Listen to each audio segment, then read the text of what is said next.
Pessoal, a segunda dica infalível para resolver uma anomalia é o quê? É formatar uma hipótese para a causa raiz.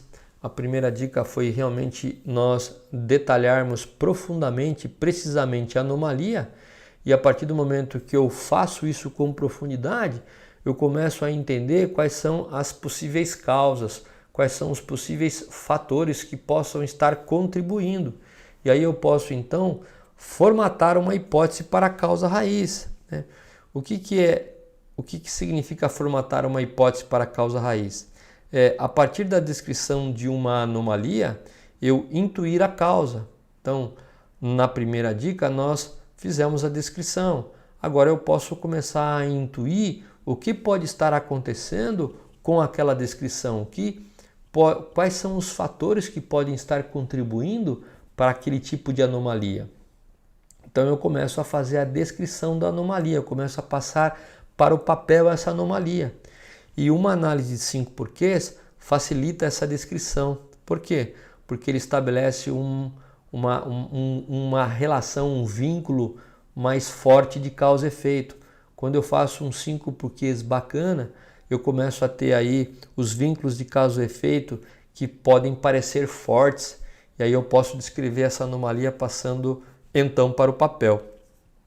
Eu posso escrever uma ou mais hipóteses e essas hipóteses devem ser claramente descritas. Eu posso escrever uma, duas ou três hipóteses, caso a equipe que esteja intuindo algum tipo de fator que causa aquela anomalia, para que a equipe como um todo possa aí, a partir do momento que descrevê-la, testá-las.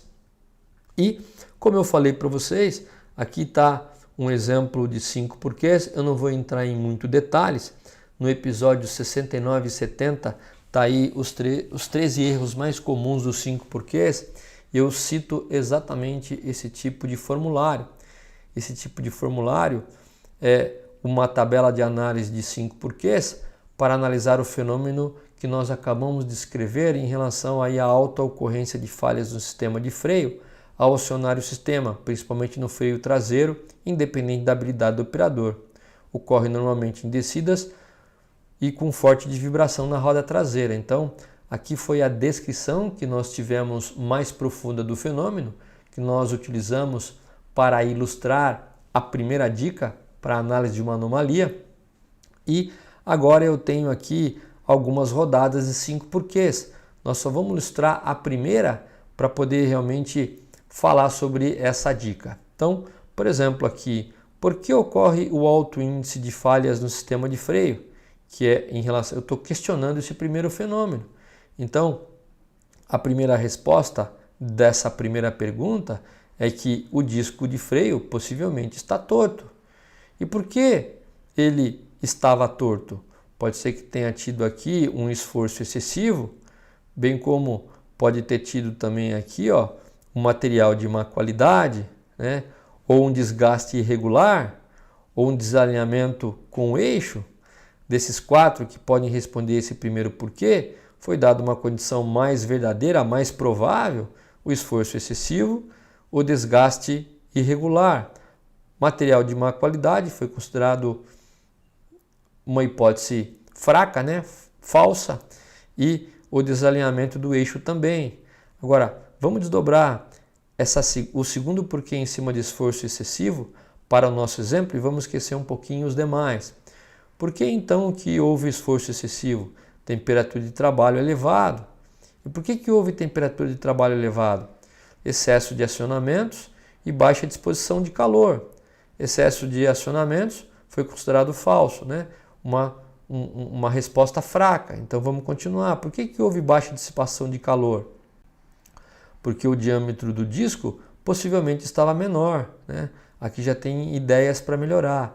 Então, qual é a hipótese sobre o problema? A nossa primeira hipótese sobre o problema de disco de freio torto, né?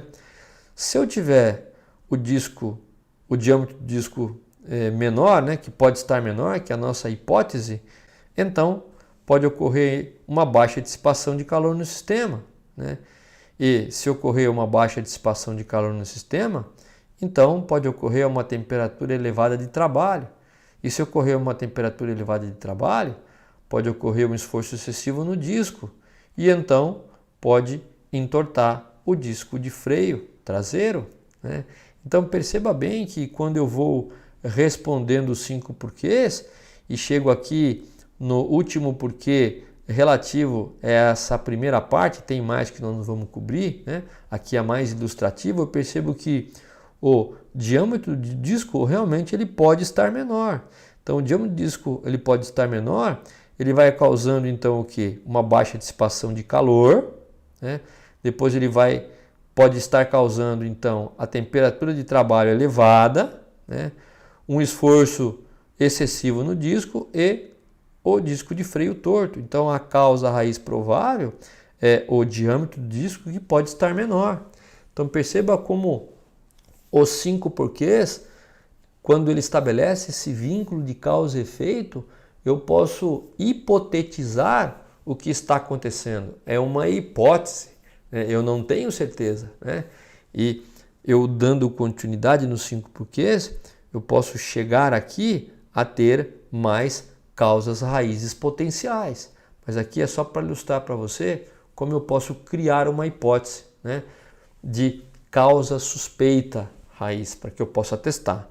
Então, vamos colocar aqui em cima da nossa primeira hipótese, diâmetro do disco que pode estar menor do que o ideal, né, que nós acabamos de constatar, sendo então uma causa raiz. As demais causas é em relação à continuação dos 5 porquês que nós não ilustramos neste episódio.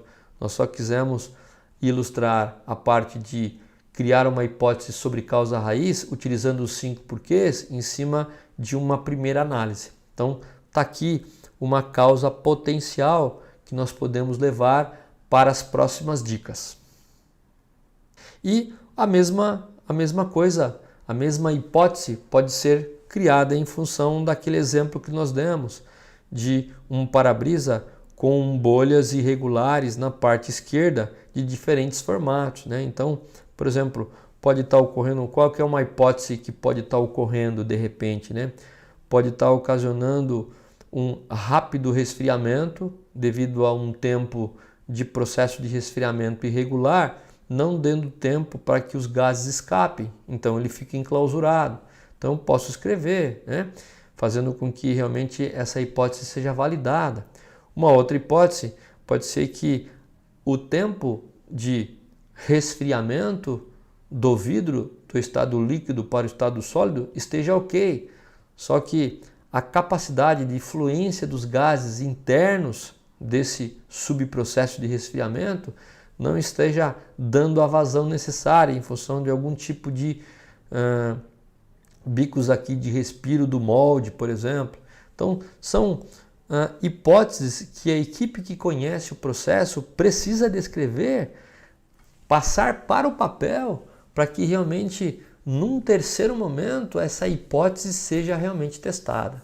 Então, tá aí a segunda dica, pessoal. A segunda dica que eu dou é realmente você descrever a hipótese que pode estar causando, ou seja, qual é o fator hipotético que pode estar causando aquele problema, na qual você vai então testar nas próximas dicas.